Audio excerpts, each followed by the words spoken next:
What's up, my people? How you doing today? I want to welcome you back to the channel, right? This is D's Daily DD. I'm D, and the DD stands for due diligence, right? So we do our homework, we research, we look into the information, and then we break that down and we make our trading decisions, right? So as a content creator, I appreciate anybody who comes through. Shout out to the new subscribers, right? I think I'm at like 121. So as a content creator, anybody who comes and spends some time with me and watches my content, much appreciation. And it's can't stop, won't stop, right? I mean, we're going strong, guys. Let's make 2022 one of the best financial years that we've ever had, right? That's my outlook on it, and I put it out into the universe, and I know the universe has got me and you, right? Because I got you, you got me, right? So the reason I do this is because I see there's a lot of new retail investors in the market, right? And they're interested and they're trying to learn how it all works, and that's why I'm here for you guys, right? Because I see value in helping people. And I really want you guys to also make money, right? I would hate for somebody to lose money in the market, right? So if I can bring you some kind of value and knowledge and tips and whatever to help you make your trading decisions, well, so be it. But remember, I'm not a financial advisor. None of that, right? I don't give financial advice. I just tell you what I've done in the market, what I'm doing, and my opinions, all right? So yeah, let's get to it, guys. Today, we got some things to talk about with AMC, as always, like with Lucid, with Bitfarms and Loopring, right? Thank God to the crypto gods, right? Thank you. Starting to see a little push in the crypto market as well. So what you do is you hold strong, right? Like I bought my crypto, my coins, right? My shares a couple months ago, and for some a while ago, right? I mean, AMC was a while ago, but I'm still holding, guys. And I'm gonna break down to you why I believe the volume is so low. I got some information that I'm gonna kind of like continue on what I was saying yesterday, that of course there is synthetics out there, that I think I have proof, right? If you watch yesterday's video, this is what I'm talking about, all right? So let me change this up over here. We're gonna talk about this right here, right? So the volume, right? AMC volume. There's supposedly, in the free flow, 512 million shares. 74% of the flow is supposed to be basically locked, right, by the retail investors, by the apes who hold. We are talking around 379 million shares, right, from what is on paper, on data, not the synthetics, guys. I'm just talking about the reported data, all right? So we're talking about these shares should not even be tradable, right? Because the retail investors, they're not out here lending their shares. Like they buy and they hold and they're in their portfolios, and we're waiting for the MOAS, right? Okay. Now the top 10 owners, the 116 million shares. This is, in my opinion, what is creating the volume. So today was around 26 million volume. I think this is what's creating the volume, right? Because these owners, guys, they're lending, right? You're talking about BlackRock, Vanguard, or whatever banks. They're lending their shares over here to the shorts and to other hedge funds, whoever wants to short, right? They're lending it for some moolah, some money on the side, right? So they're getting that, and these guys are playing the games with the price, putting selling pressure, because if retail is holding these shares, guys, how is it that the price moves so much, right? Because of shorts, because they're adding shares, they're selling shares, adding selling pressure. So to me, in my opinion, they play games with the price, right? But they're paying the fees, whatever. They're keeping the shares moving, right? And 94 million shares is what's on loan, right? So if you have 116 million, you subtract the ones that are supposedly on loan, you're left with 22 million, right? Sorry, guys. So if you do the math, what was today's volume? Around 25 million, 26 million, all right?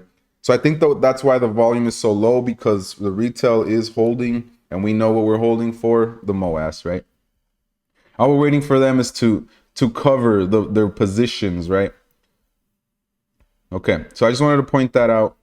Let's start over here with the CPI news, right? So today, a CPI report came out which reports the inflation level, right? So right now it's at it's from December, so it was at 7%, which is what I believe it was right there where they were predicting it to be. So luckily the market didn't react super negative, right? So inflation climbed to its highest level in 40 years at the end of 2021. Troubling development for President Biden and economic policy makers, as rapid price gains erode consumer confidence and cast a shadow on uncertainty over the economy's future. Okay. The consumer price index climbed 7% in the year through December and 5.5% after stripping out volatile prices such as like in food and fuel. And the last time the main inflation index eclipsed 7% was back in 1982, guys. All right. So I'm really happy that the market did not completely, crash after that. News came out. And this was what everybody, whales are definitely looking at this, big money, all that, right? So obviously right here, 7% is a pretty big sticker shock. Founder of research of firm inflation sites, he added the inflation could plateau around 7%, but it would take time to ease back from that peak. It is likely to end in 2022 lower, but still above. They want to get to like near 2% level that the policymakers prefer, right? So how do they fight this? They raise rates, right? Interest rates. That is how Jerome Powell plans to fight this, right? And they already announced that most likely, they were thinking of doing 3. Now they might do 4 raises, right? That they're going to raise the interest 4 times possibly, right? Okay, so I just wanted to touch on this. We all know what's going on, but they put out the official data now, right? And to me, that's good because didn't tank, right? So from here on, it's like, okay, we can start working our way back up because most likely the market already priced that in, right? Okay, so AMC, guys, this is basically right where we're at. It's just a standoff. I love this Spider-Man meme, right? But that's what we're doing, right? It's a standoff. We're waiting for the shorts to close, but they're waiting for us to sell our shares, which we're not going to sell our shares. We've already proved that. And, that's why it's a psychological game, guys. You got to keep that brain strong, that conviction, right? Of like why you're holding and what we're waiting for, right? On the chart, guys, here. So the price right now, 22.75. It's amazing to me, guys, that, the past 3 days we've had about 75 million volume at least, and the price is completely flat, right? So what that's telling me, like I said, is they're just trading the shares back and forth, and it's just the algorithm just going along, and they slowed it down, right? That's why you don't see nothing crazy. But remember the options chain next week. So nothing has really changed, guys. Like I can't really, do too much technical analysis on here because my conviction is the same. And as you can see, like nothing has changed. We finally have some green there. So what I want to see is a bounce, and we got to work our way back up at least to these levels, right? At least, guys. But again, I mean, the price is psychological. You know what we're waiting on, right? What I want to point out, of course, is the RSI. You see how it's just sideways. It usually tends to reverse here, right? Like how is it gonna? It's not really logical. It doesn't really look right to me. If how is it going to go down, right? This is when we want to see a move to the upside. And again, it's just sideways, guys, right? We need to see heavy volume come in, some covering, or if the options chain is what's going to push us next week. That's what we're waiting on. Remember on Monday though, I did tell you guys it was probably going to be a mellow week, and it's literally flat. Nothing major, right? So what I do like though is that we're in this, zone here at least, right? And we're bouncing in it, and the price isn't going down, right? I'm tired of seeing it go down. Super low volume. What I told you, 26 million. We can take a look at the order flow super quick here. Let's see what happened. 82 versus 101. So this is saying a lot of money went out. So 26 versus 22, 75 medium versus 60 medium. All right. But, the price is flat right now. All right, guys, we can take a look at this chart, right? So, just what I want to point out is that this is the past week, still in the same, from here. So it's in the same, yeah, little push. These lines work. Look, guys, it shows you like the resistance, the supports kind of show you where, look at this perfect break right here. Right, so that's why I like to use these indicators and these tools. And like I told you, this is with AMC. You might see it come down to test this. We don't know yet, right? I mean, the thing is the AMC is moving with the markets right now, guys. That's the way I'm looking at it. And what I want to prove to you guys, I know that Fintel sucks. I know what happened. I know that they're basically putting out false information. I think and the way they attacked the apes, that was not cool. But look, what I want to point out is that these are all shorts. This is like the most recent, right? And these all have short positions. So they're shorting 108,000 shares. they're shorting 102,000. These are all open positions, right? They just added, so this, whoever this is, they just added a short position because it's green. That means it's new. This one right here, so Jane Street, right? So they owe 4.2 million shares, guys. That's how many they have shorted, right? Insane. There's another one right here, D.E. Shaw and Coke Inc. From here, right? So 1.8 million shares shorted, right? So the media always says, "Oh, it's over, it's over." They're not. They're the short squeeze. There is no short squeeze. There is short squeeze, guys. There's short positions that are open. There's shorts that haven't covered. There is the possibility, the opportunity, of course, is still there. Now we went over the volume, right? We've gone over, you know, if you listen to Lou, you know, there's going to be a point when the shorts cover that the price is going to go up, and then the brokers are going to have to buy, and there's just going to be a massive amount of buying pressure. And that's how we're going to get that run, right? So max Payne right now for the week is sitting at, let's see, 23. We're at 22.68, right? So I don't know, unless we see a big push, a big catalyst, it's probably going to end up on Friday right around there, okay? What else? We could take a look at the options chain right here. So this is for this week for AMC.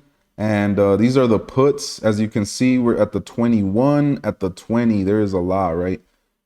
If we can move past the 23, though, that's gonna, I think there won't be a lot of pressure there, right? So the price can actually start moving up, because if you look at the calls, there's some volume here at 30, right? At 30 and at 25. There's a lot of open interest here. So of course, the more we can get it to move up, then the options chain starts shifting and it starts putting pressure on the puts, right? If the price starts moving up, then the hedge funds have to start, the market makers have to start buying shares to hedge, because most likely they sold contracts without having the shares, underlying shares. Okay. Another thing, right? So this is just some information on short interest. And what I wanted to point out here is that stocks that show extreme short interest readings are more prone to short squeezes. Stocks with smaller floats and high short interest have the highest probability of short squeezing, as shortable shares reduce in number. An extreme reading may be different from one stock to another, right? A solid company with a long history of stable profit generation may have extremes near 10%, while more speculative companies may see short interest rise above 30%.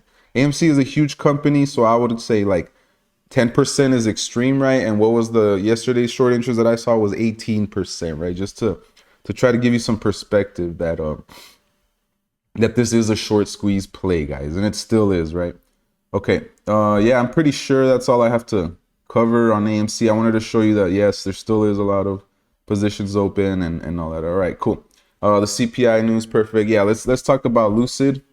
What I went over yesterday was this line right here, right? So obviously I've had this line here for a while, the $45 level. This is playing out perfect how I called it yesterday. I said, you know, this is where you would see resistance. You have to show strength. You have to show that this is going to continue the trend.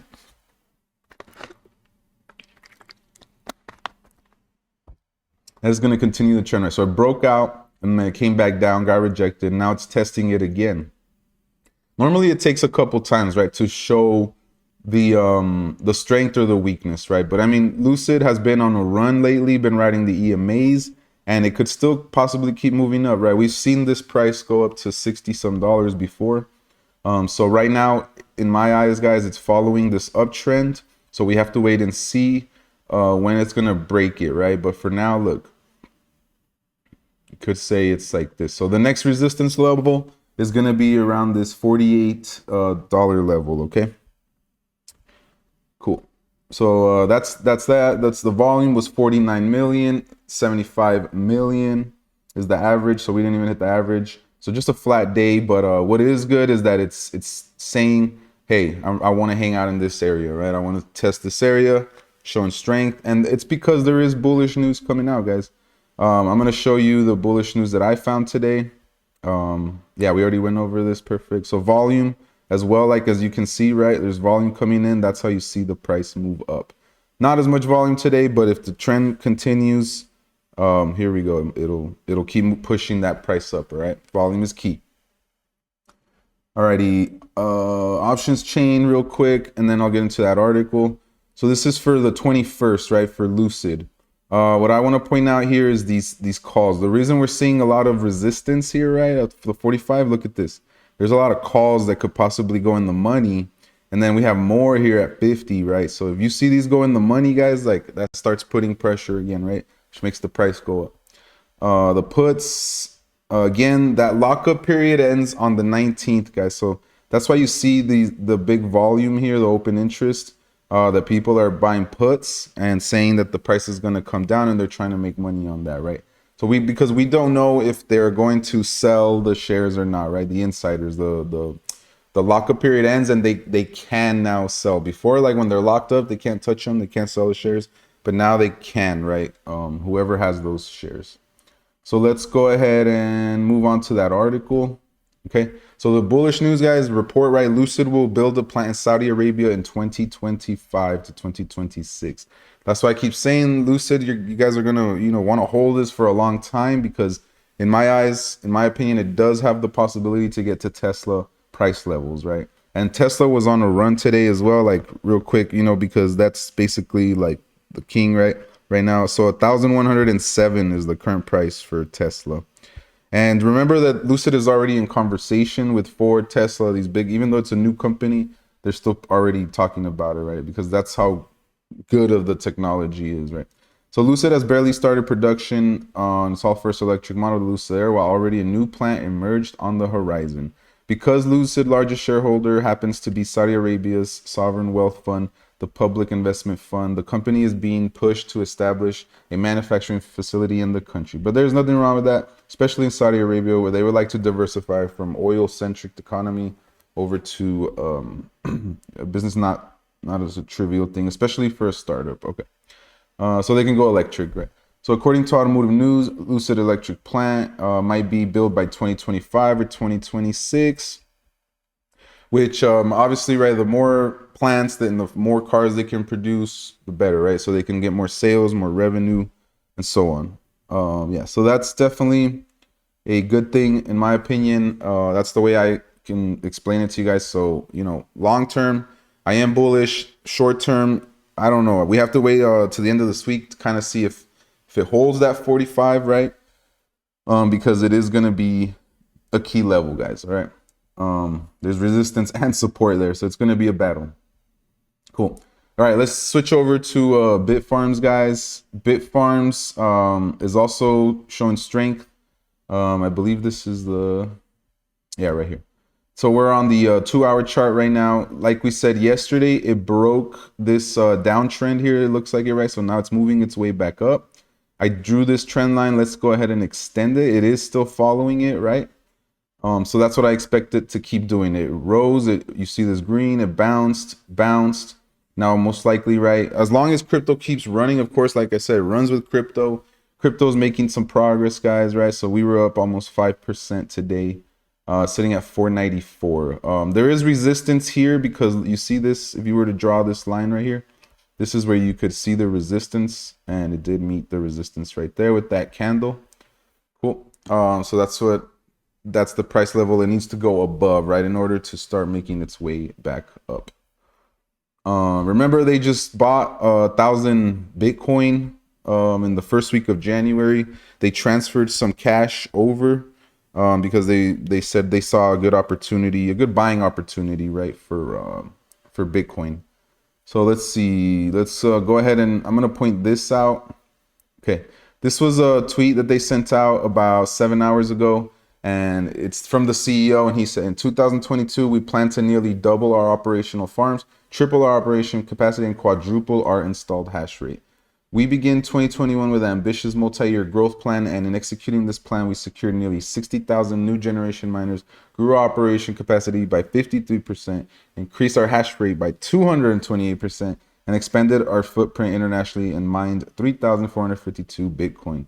December production was 363. Bitcoin was up from 199 mined in January. That's an increase of 82%. All right. This is all bullish. This is all positive. This is all strength. All right, guys, which significantly outpaced. And when I say guys, I mean girls and guys, right? I just use that in a general term.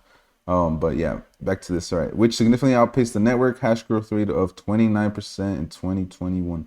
The momentum leads into 2022, a year in which we plan to nearly double our operation. All right, I just said all that. So we begin with 298 capacity under development and hash rate goals of 3 exahash by March 31st of this year and 8 exahash by December 31st, right, guys? So yeah, that's major. That's showing. That's how you keep your investors updated. That's how you give them numbers, you give them data, you give them information, right? And that to me is what I want to see, right? I know that the price has suffered a little bit, right? The past month, down 8%. It was at 6, and we saw a peak of $8, 8.87. All right.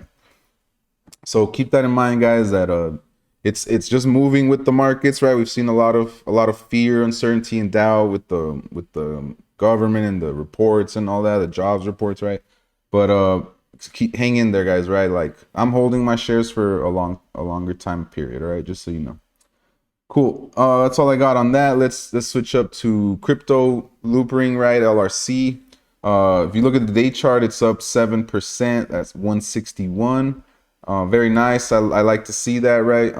Because it's been going down for a while, right? But it's starting to pick its way back up. Like I showed you guys in this chart, I was waiting for that reversal. This is a nice big green candle. Normally, that's how you start to see the reversal, right? Because you see the bulls start to come back.